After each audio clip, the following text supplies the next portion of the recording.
Hey guys, what's up? Welcome back to Two Men One Chorus podcast. How you guys doing? Well, good to see you guys again. I'm having an amazing day, and I hope you are as well. And today, oh, by the way, I need to tell you. So, thank you very much for supporting us. And without you guys, we wouldn't have made it this far. So, second episode, second season, everything is going great. Yay! So today we are trying to keep it short here. So we're gonna get right into the detail. I'm gonna teach you and tell you what you need to do for the lab, this coming lab, okay?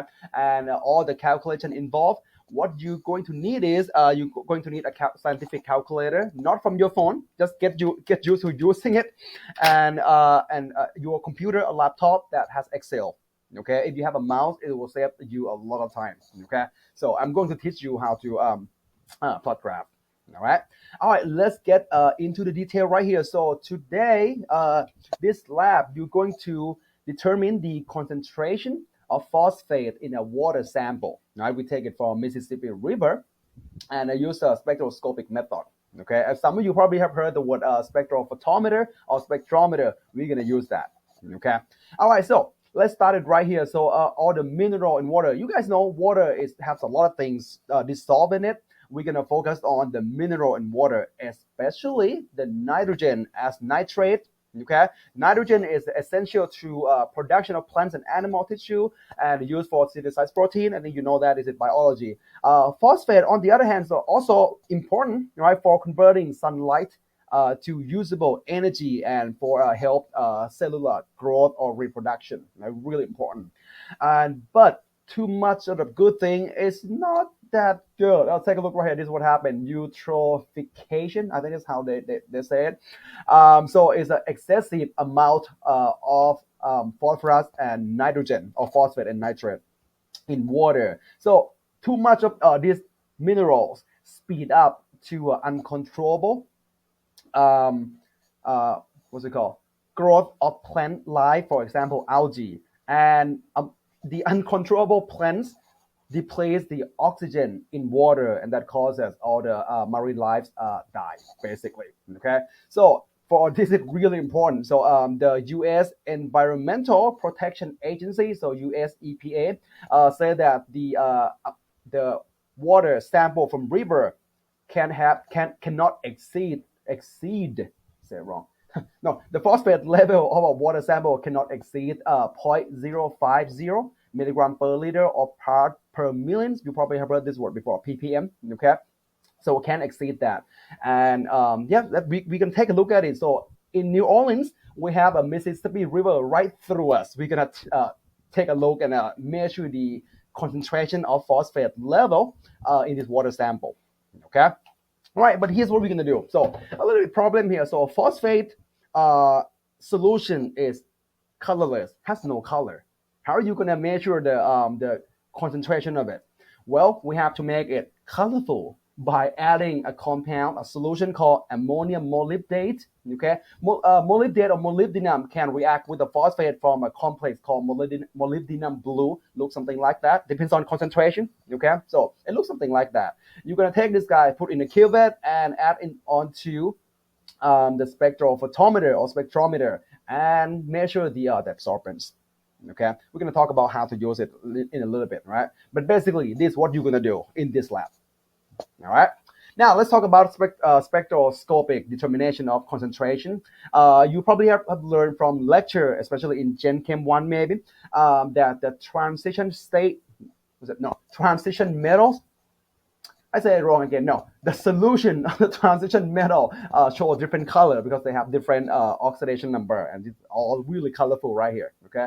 All right, we're gonna focus on the chromium 3. Right, the chromium 3 solution is green, look like that. All right. So let's say you want to measure the concentration of chromium solution. What do you have to do? Let's talk about this light absorptivity real quick. Okay. So chromium 3, of course, they got some electron floating around, like around nucleus, whatever. You guys know that. All right. So this electron can absorb light. Right. This electron will become excited and then release energy. This energy gets to our eyes, and our eyes see, oh, that's green color. Okay. The higher concentration of chromium 3, so of course more electrons in the solution can absorb more light, so higher absorbance, and release more energy. So you're going to see the solution is darker, looks something like this. Okay, so there's some examples. So low concentration and then high concentration, really intense green. All right, let's say you have a chromium 3 solution, but you don't know its concentration. This is what you can do. You're going to put this solution in a cuvette, look like this. This is a cartoon version of cuvette, and put in the spectrophotometer. It's so hard to say. And read the absorbance. Okay, the absorbance is follow Beer's law or Beer-Lambert law. Absorbance equal to molar absorptivity times length and times concentration. Okay, the length of the cuvette is 1, so always L is 1 centimeter. Okay, all right, let's say if you want to know the concentration, right, you need to know the rest. I'm saying one more time, make sure you get this. If you want to solve for, if you want to know the concentration of a solution using Beer's law, you're going to need to know the rest: absorbance, molar absorptivity, and the length. Okay, the length path here. Absorbance, put in the spectrophotometer, you get the absorbance. Molar absorptivity, well, we don't know it. We have to go figure it out. And length is 1 centimeter. All right. So basically, we're doing this to find concentration. You're going to need to find the value of the molar absorptivity first. Okay. And to do that, we call it calibration curve. You're going to plot a calibration curve. All right. All right, how do you generate a calibration curve? This is what you're going to do. You're going to make several standard solution. And when I say standard solution, means the concentration that you know, the solution that you know the concentration, right? If you think about a titration, the standard solution is the one in the burette, okay? All right, so we make a standard solution of chromium 3. So let's say I'm just make up the number here. So let's say 1 molar, 2 molar, 3, 4, and 5 molar. Okay, we'll take each one, put in the cuvette, and then read the absorbance in the spectrophotometer.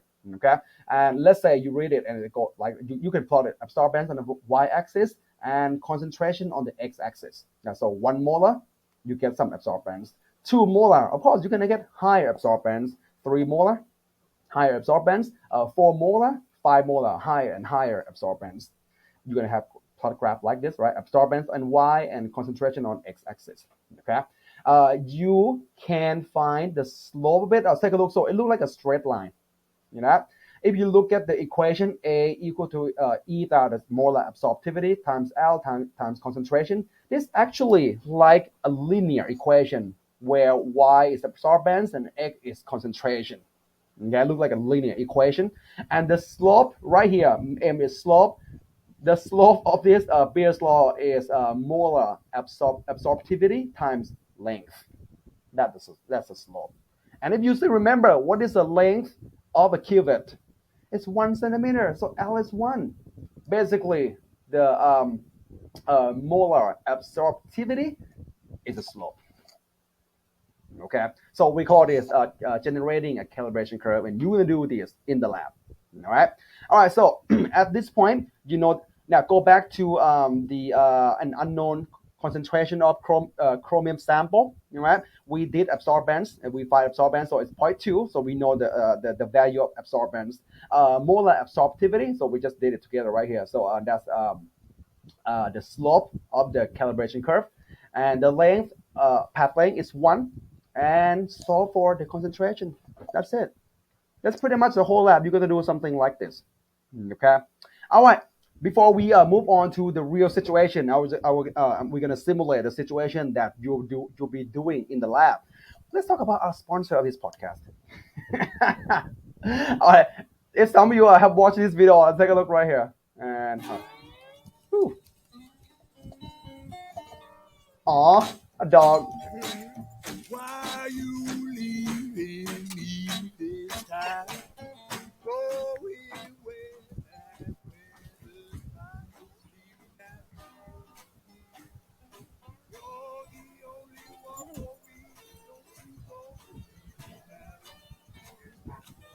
All the delivery, no delivery fees. Dash Pass. Anyone use DoorDash? Yeah, it's pretty cool. Actually, that hold on. Okay, hold on. Up.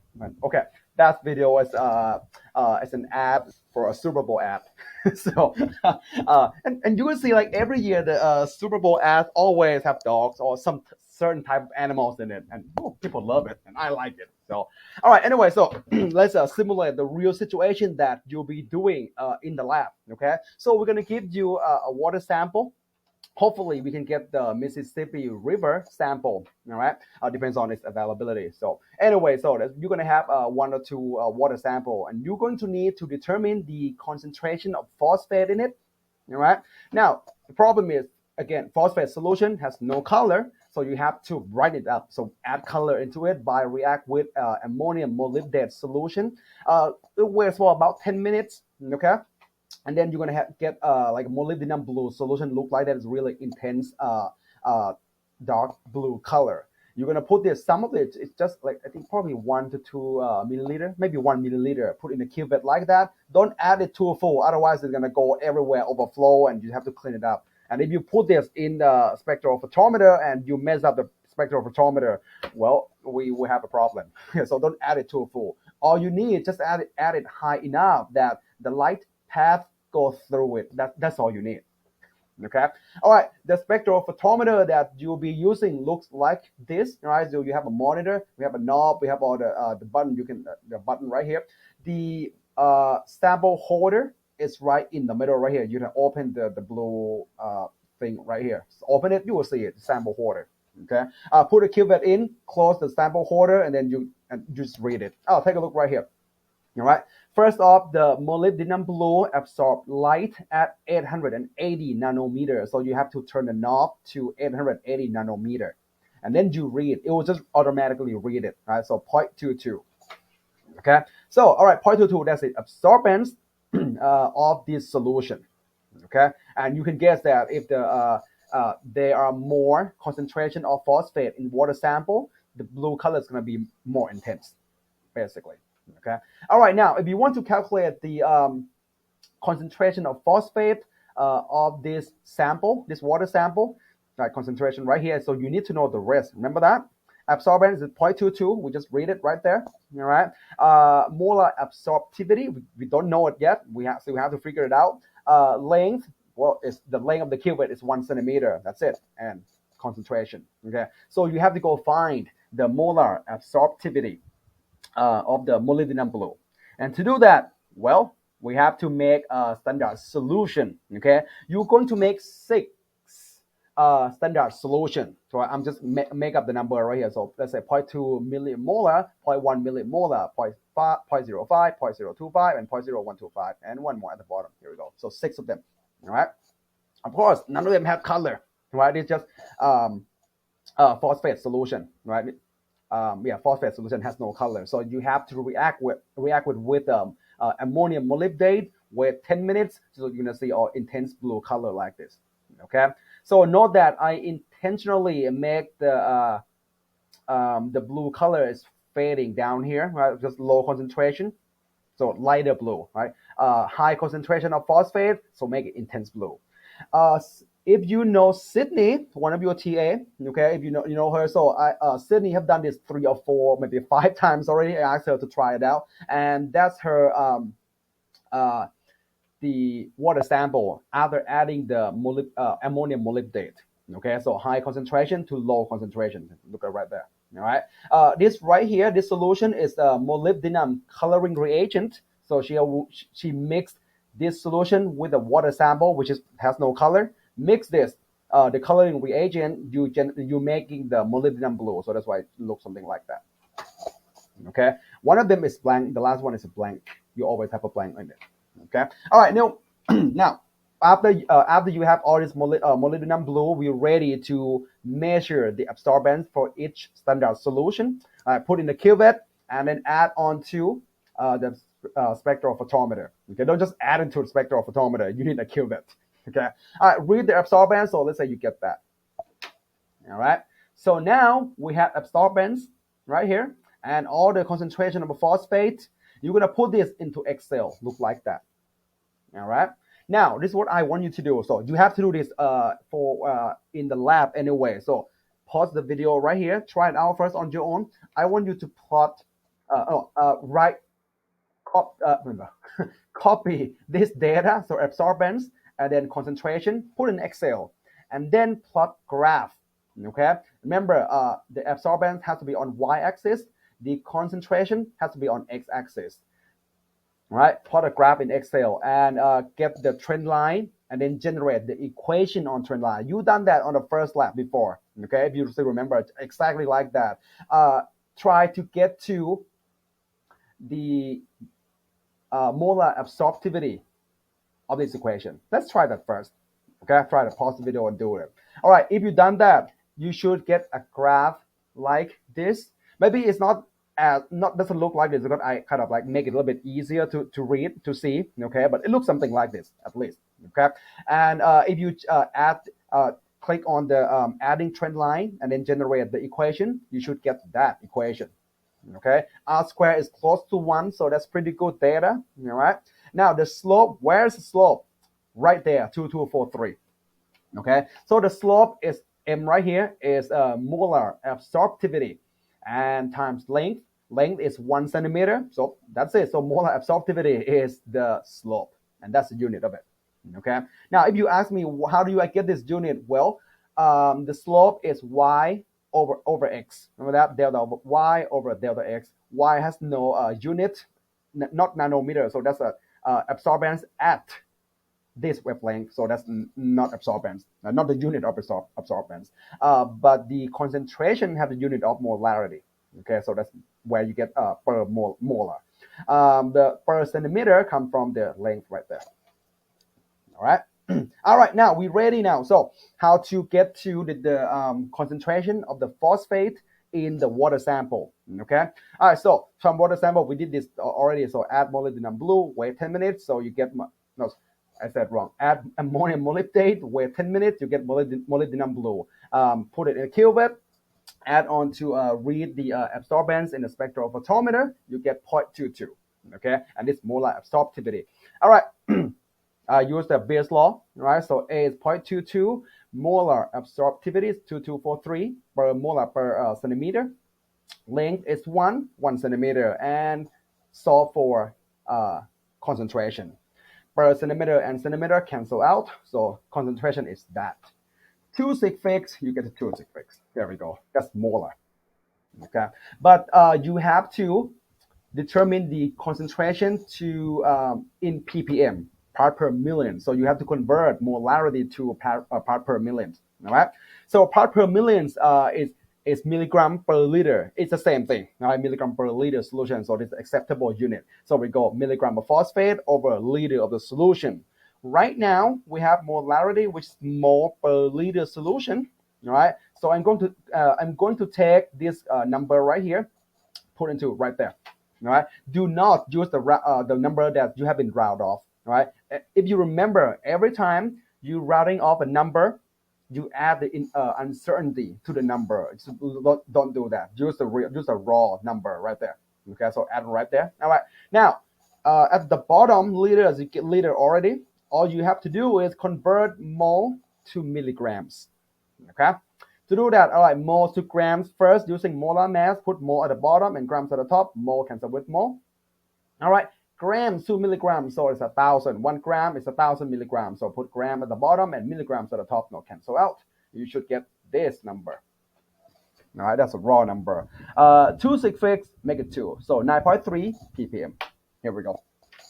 Right. You're going to do exactly like this in the lab. All right, you're going to have one water sample. Yeah, I think there are 2. You pick one and make us. We also have the phosphate concentration. Phosphate standard solution for you. There are 6 total. Yeah, not for you. We have a stock for you. You have to do 0 dilution on it. Okay. All right. One more time, just to make sure that you understand how to use Beer's law. Okay, so this one I'll have you practice on your own. I'm not talking about it. All right, so this one basically just use what we learned earlier. I just saw you. No, sorry, I just taught you earlier. Right, how to use it. I'll try on your own right here before you take the pre-lab quiz. Okay, so there, you calculate the molar absorptivity first. All right, once you have that, you can determine the concentration of any solution. Basically, all right. I'll post the key right here. That's for A. And this for B. After you have gotten the molar absorptivity, go for B. Ta-da, that's the concentration. Here we go. Okay. And one more, another skill that you need to be able to do is to convert molarity to ppm. Okay, so take this number right here. So it's a connected question basically. What is the concentration of iron 2 solution in the previous question in part per million or ppm? All right. So we have molarity right here. Again, molarity, part per million is milligram per liter. That's an acceptable unit. Okay, so a molarity is mole per liter. What you have to do, convert mole to milligram. That's it. At the bottom, it's already a liter solution. All right, mole to grams first. Use molar mass. Put mole at the bottom, grams at the top, and then cancel out. That's a molar mass of iron 2. Okay, and grams to milligrams. So put grams at the bottom and 1,000 milligram at the top. Cancel out. You should get this number. Rounding off, you get 1.8 times 10 to the 4th ppm. Okay. All right, that's all you need to know. All right, before we go, always we are gonna finish up every episode with a smile. Let's try this one more time, because something interesting for you. So if you watch from the last video, pretty fun conversation, kind of funny. All right, overheard mumble. So the first conversation of the day. Let's take a look. What we got right. So we this brought to you from Ontario, Canada. Is it Canada? Yeah, it's Canada. Oh, yeah. I don't know. Okay. All right. So, let's see. I'm good. I just got dinner delivered and put on a movie. Which movie? Fantasy Island. Well, you haven't watched Fantasy Island, so that movie. And how's that? I feel like I have seen it already. So far, it's okay. What are you up to tonight?